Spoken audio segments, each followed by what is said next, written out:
Hi guys, it's Weston here. So today we're going to be reviewing the Vanguard Espod CX203AP. Now I have been using this tripod for a long time, so I thought I'd give it a review and let you know what the tripod is actually like. So we're just going to cover what the tripod's like, and then I'm going to show you a couple of sample shots and just show you the footage and stuff you can actually get with this tripod.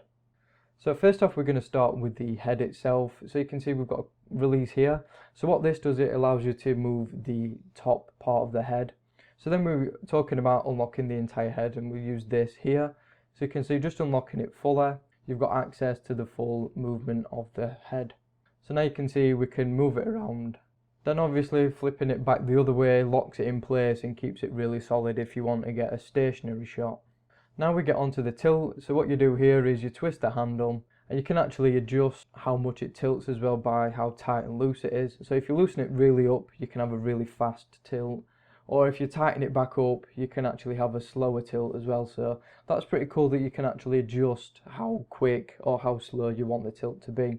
And then you can see, once you lock it back in place, it is very stiff and sturdy. So now we get onto the quick release plate, and we've got a mechanism here, and you just simply unlock that and take it off. And there is your little plate itself. It's really compact, really small. So then we've got another nice little feature, and that is a spirit level. So if you're on uneven ground, you can actually use this to let you know when you are perfectly level, which is a really nice addition.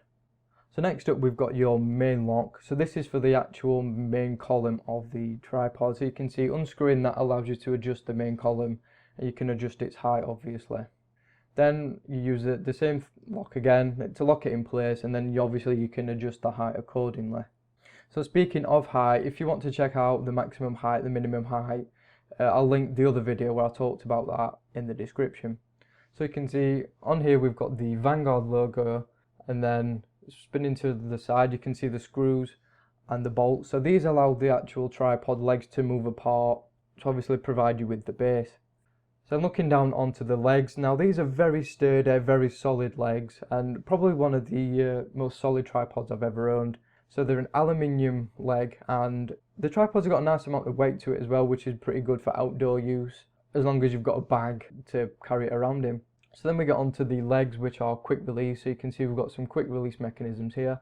And again, if you want to see all the height information, check out my other video. But you can see it's really easy to adjust the legs. You just simply unlock that and adjust them to however high or small you want it.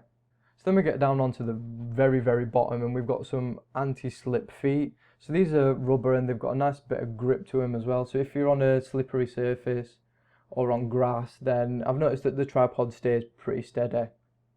So now we're just going to show you how quickly and easy it is to install the quick release plate. So what you do is you just line the hole up with the top of the plate, the thread, twist it in using that little thing there. I don't know the technical name for it, and it's very easy. Putting it in the tripod itself again is very easy. You just open it up, line it up, unlock it into place, and it really is that simple. So now here we're just going to demo the actual tripod head itself. So this is like the main thing when you're buying a tripod, I think, is the head obviously. Now you can see we're doing some panning movement here, and so far it looks pretty smooth on camera. And you can see the head is moving pretty freely. But then when we get to actually footage, you'll just see sort of how bad it is. So just keep watching for that. So now we get onto the tilt movement, and this is much better in my opinion than the pan movement. So like I said, it's got all that adjustment as well, so you can adjust the drag of it. But one thing I have noticed as well is when there's no camera on it, it doesn't seem to be very stable. Now I'm presuming it's because there's no weight there, so it's not actually pushing the tripod into the ground, which gives it a bit of movement, which you just saw in the clip. But then when you actually do get a camera on it, it's much better, like you're going to see now. So now we've got a camera on it. So this is just a bridge camera, so it's not the heaviest of cameras, but it can take a big DSLR as well if you do need that. But you can see now it looks much smoother in my opinion. And like I said, the weight of the actual camera itself just seems to help the head. Now that sounds a little bit counterintuitive to me, but it does actually work, and you do actually get much smoother movement. Then we get back onto the tilt again, and you can see it seems to be much smoother and much more stable than it was without a camera. So like I said, it's just that extra weight that just seems to help keep the actual tripod more steady. So now we've got the bridge camera on, and we're just going to show you what it looks like. So you can see on the screen there, we're just panning across, and from what you're seeing here, it does actually look pretty smooth, and it looks like it's panning okay without any issues whatsoever. So now we're going to lock that in place, and then we're going to show you the tilt. So you can see we're just unscrewing it there, and then we're back to the tilt. So you can see it all looks pretty good. But then in a couple of seconds, I'm just going to show you footage from the actual camera itself. So this will be the footage from my Canon EOS M and not the bridge camera.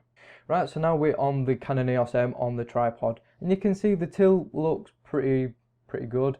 You can see it's relatively smooth, and like I said, you can adjust it so you can have a really slow tilt or quite a quick one if you want to. But you can see for the most part it's relatively smooth. Obviously it's not going to be as smooth as a fluid head, but it's actually not too bad in this department. It's only when you start getting to the pans, then that's where your issue comes. So you can see the pan is just not great at all, to be honest. You can just see sort of how juddery it is. And it did look smooth off camera, but when you put your camera on, you can just see sort of how juddery, and it's just not nice at all, to be honest. So if you're looking for a good video head for, say, YouTube videos or for video work in general, then just go with a fluid head, in my opinion, because this is just yeah, not brilliant at all, to be honest. So then we're back to tilt again, and it does, like I say, improve in the tilt department, but the panning is just not great at all. Right, so that is it for this review. I know it's been a long one, but there has been a lot to cover. So what do we think of the Vanguard? Well, it's better stationary than it is for moving. So what I mean by that, I mean it's better for shooting stationary subjects and getting a really steady shot rather than for actually moving as well.